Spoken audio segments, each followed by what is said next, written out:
Hi everyone, I'm AccuWeather meteorologist Julia Weiden. Thanks so much for joining us in today's AccuWeather Ready Facebook Live series. Every Wednesday at 1 p.m. we're chatting with different experts to help you prepare for dangerous weather scenarios. Feel free to type in your comments in the comments section and ask some questions. We'll do your best to answer them. Today we're speaking with Sarah Thompson. Sarah is the Director of U.S. Emergencies for Save the Children and will be focusing specifically on how to prepare children for hurricanes and how to help them cope with the aftermath. Hi, Sarah. Hi, thanks so much for having me. Well, thanks for joining us. I wanted to ask you first, just for those at home who may not have necessarily heard about Save the Children, could you tell us a little bit about what the organization it is and what you do?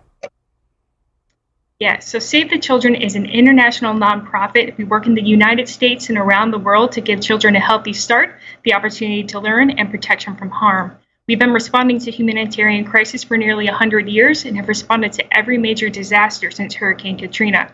So we know that children have unique needs that make them vulnerable during a disaster, and that disasters really threaten what it means to be a child. It can threaten their innocence, their ability to feel safe, and their desire to play. So it's really important to us that we can build the skills to help them prepare, but then also cope and recover from disasters. So now we're officially into hurricane season. I want to ask you, how can parents or guardians actually help prepare children for disasters? Do you have any specific tips that you could offer? Yes, and right now what's troubling is less than half of families living in the United States have an emergency plan. And it's really important that we have a discussion and make a plan with our children. And that should include at least three things. One is making sure that you know emergency contacts, including an out-of-town contact in case local communications go down. And we encourage children to memorize phone numbers. The second part is making sure that you have a home plan. So that's knowing evacuation routes, meetup places, and also safe rooms. And the third part is making sure that you pack a go bag for each member of the family. That includes basic safety and health supplies, but it should also include a comfort item and activities to help kids cope, keep them feeling safe, and also keep them busy in case that they have to evacuate. And it's just really important that you not only have the plan, but also practice that plan. But we encourage you to try to make it fun and engaging for kids. So if you have a drill at your house, time it. Try to do it faster the next time, or read a storybook about emergency preparedness and talk about what the characters do.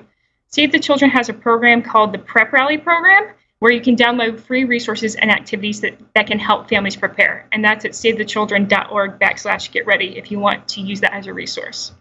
I love what you said about memorizing phone numbers. I remember growing up as a kid, that was something that we did. I remember my parents teaching me that. But in this day and age, cell phones are so prevalent. And it's interesting how we've kind of forgotten that skill of memorization. So that's a really good tip. Make sure that kids know their parents' phone numbers, that they know phone numbers of different family members who are maybe somewhere in a safer region. I really like that tip. So, of course, now we're into hurricane season. It's already underway. We already had Alberto make landfall earlier on last week. I want to just give you a little bit of a glance towards what our forecast is coming on up for the season. We do have the threat for more named storms. It's looking like this is going to be a pretty average season overall. We've got a little graphic we can show you here, expecting to see about 12 to 15 tropical storms, hurricanes 6 to 8, and major hurricanes 3 to 5, major hurricane being a category 3 or higher. And U.S. named storm landfalls, again, we already had one, and we are forecasting to see a few more of those occurring. So when it comes to kids in the United States, it's expected that we will have to deal with more of those landfalling storms. Do you have any tips for helping kids cope maybe during and in the aftermath of a disaster? Yeah, and during a disaster, it's really important to try to explain what's going on in simple, age-appropriate language. So, for example, a storm is coming, so we're going to go to our safe place and bring our books, and we're going to stay there until the storm passes, and we're going to follow our emergency plan to stay safe. Those types of explanations can help kids get a heads up. They feel a little bit more confident in knowing what's going to happen, so it's not all a mystery. So that's really important. It's also important during and after a disaster as caregivers to try our best to stay calm. Kids are looking to us to know how to react. So if we can help keep our emotions in check and help guide them, that's going to help them cope. Also, limit the media. It's a 24/7 news cycle. We see a lot of graphic images, And that's not good really for anyone, particularly children. And particularly young children might think when they see those stories over and over again that the disaster is actually happening again. And particularly after a disaster, really try to normalize emotions. And what that means is let them know that it's okay to feel angry. It's okay to feel scared. It's okay to feel worried. Those are normal things to feel after a traumatic event. And let them know that we're going to be working together to help express and cope with those emotions. And last but not least is it's really important for kids to get back to routine. Disasters can uproot so much of a child's life. The sooner that they can get back to school or childcare or get back to playing sports is really important because that's what's normal to them. It puts them back in contact with caring adults, with the peers that they know, and it gives them a schedule where they know what comes next. And again, that makes them feel like they have more control. It also makes them feel like the disaster hasn't taken everything away from them. Mm. I like what you said about making sure that you're talking to them in that very calm and reassuring way, make your language very simple and keeping them away from the media. I know that for adults, this can be such a stressful time as well. And when you have little kids involved, it's almost like an extra push to kind of keep yourself together, keep your stress level as low as possible so you can be strong for those children. Of course, adults tend to have a lot of different types of reactions to disasters as well. It can be a really traumatic experience for everyone. But do kids necessarily have the same type of reaction in that post-disaster environment? Do they tend to show their stress the same way that adults do? So kids don't have the coping mechanisms that we've developed as adults just because they don't have the life experience. And so some of the things might be similar. You know, they do feel anxiety, they do feel fearful, and they're looking for help. But we need to remember that each child is different and they're going to react in a different way. And two is that some of the reactions will vary by their age. So for example, preschool children, they might have separation fears. They might throw temper tantrums. You might see regressive behavior, meaning a child who was once potty trained is now wetting themselves again, or maybe they start sucking their thumb again to try to comfort themselves. For school age kids, you can see them feel excessive guilt, like somehow it was their fault. You might see a decline in their school performance. They might worry about other people's safety or their own safety. And something we often see is repetitive play about the trauma event. And for adolescents, as you get into teenage years, kids may be more angry. They have anxiety, depression, and are more likely to engage in risky behavior. But again, it's really, each child has a different experience. They have different personalities. They have different support systems. They have different experiences that will affect how they react. And really what's most important is that we notice how those behaviors change. So when a kid is normally a calm kid and becomes very depressed or very hyperactive, that might be a sign to us that something's wrong. We also can never assume that a child is traumatized by an event. You can experience a traumatic event without being traumatized. And it's just really important that we provide support for kids during and after disasters so that they can healthily cope with the event. So we have some footage that we want to show of just different types of disasters that have already taken place in the past hurricane season. And you'll see images of cars underwater, some high gusting winds. This is just, the type of aftermath that you could expect to see in a really devastating hurricane situation. And you can see why both kids and adults would be experiencing the stress of this type of situation. Now, of course, some of that is immediate stress. You are seeing the immediate aftermath of the storm, all the damage that occurs, but some of that can also be long lasting, like you were mentioning. But is there any way to distinguish between that type of temporary distress versus long-term? And how long can you expect that stress to be around? Is there any possible way that, you could maybe see this temporary distress declining? Well, disaster recovery takes months and years, and I'll use that as my intro statement. But when we think about initial symptoms, we can think about initial symptoms begin to taper off after 3 months. And then if kids are having longer lasting symptoms or more severe symptoms, it's really important that you get professional mental health involved.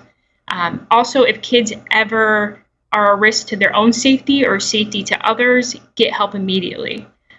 But sometimes symptoms don't even appear until much later, and this is because it's not just about the immediate effects of a disaster, it's about the rippling effects. So, for example, the disaster might destroy a child's home, they might lose their possessions.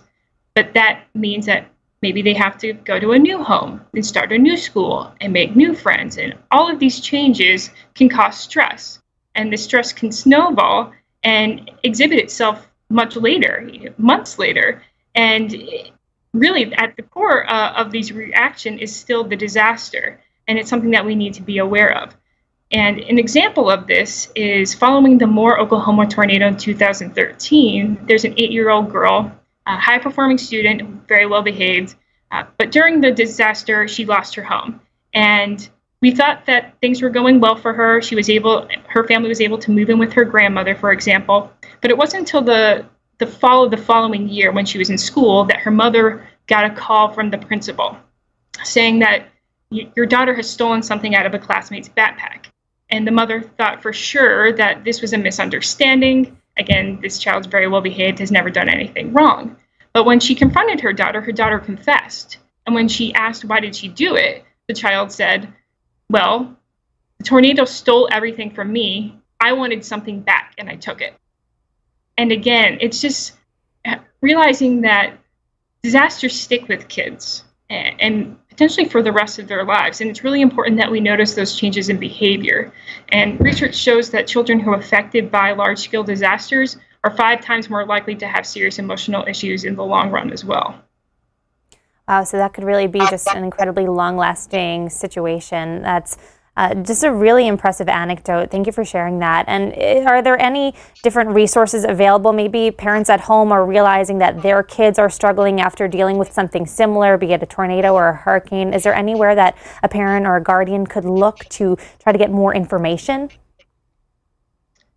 Yeah, and I will say use your resources, and there's a variety of them. So one is use yourself. Think about what has gotten you through previous difficult experiences. And if you're a parent, think about what got you through and try to share that with your child.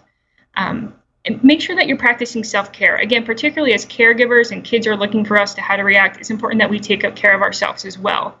Second is use your community resources. So think about potential faith-based communities that might be offering group support or who might have access to licensed counselors. Or think about the other mental health professional networks that are in your area.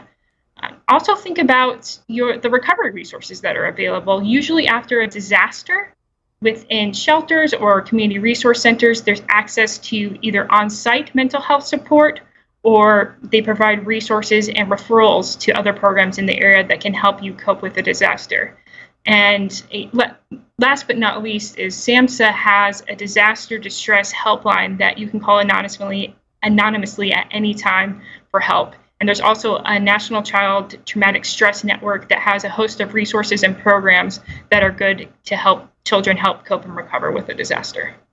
So Sarah, I'm going to ask you one last question, and I'd like our folks to take a look back on last year's hurricane season, just so you can kind of get an idea for the scope of how broad of a season it was. We had multiple landfalling hurricanes and storms, and unfortunately, several of them were incredibly devastating. I'm sure many can recall Harvey, which had Houston underwater for quite a long period of time. Maria, unfortunately, devastated folks in Puerto Rico. As we reflect on last year's storm season and the previous storm seasons, we can recall specific dates. And I want to ask you, even if you're not necessarily going through a storm at that time, can the anniversary of a traumatic weather event like Maria, Harvey, or even Katrina or Sandy, can that re-trigger any issues? Yeah, and I think it's important for us as consumers of media, particularly as stories are going to come up during the one-year anniversaries, that anniversaries are tough for the survivors. It makes them remember the things that they've lost, all the changes that have transpired, and they might relive the experience. And I think it's important to note that sometimes it doesn't take the anniversary. So for example, kids, sometimes even for months after a disaster, will get nervous about rain or hearing thunder because they think that another traumatic storm is coming their way. But I also want to note that anniversaries can be resilient events. It's important to track the progress that you've made since the disaster and realize and recognize the strengths of your community and just how far you've come together. And when we think about community resilience, children play a really crucial role in that. So there's research from the National Center for Disaster Preparedness at Columbia University that says that children are bellwethers of resilience, which means how children are able to cope and respond to a disaster is generally a good indicator of how the whole community is going to do. So what that means for us as parents, as practitioners, as voters, is we need to think about how we're not only preparing our own kids, but how are we supporting the systems that work for kids every day, schools and institutions, and how are we making sure the regulations are in place to make sure that kids are safe beforehand?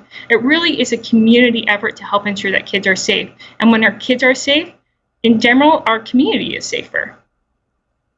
Well, Sarah, thank you so much for joining us today. You've really been a wealth of knowledge and helping all of us at home prepare for impending disasters and, most importantly, preparing our children. So again, thank you so much. Thank you so much. And thank you to everyone at home for joining us. Be sure to tune in next Wednesday at 1 p.m. as our AccuWeather Ready Facebook Live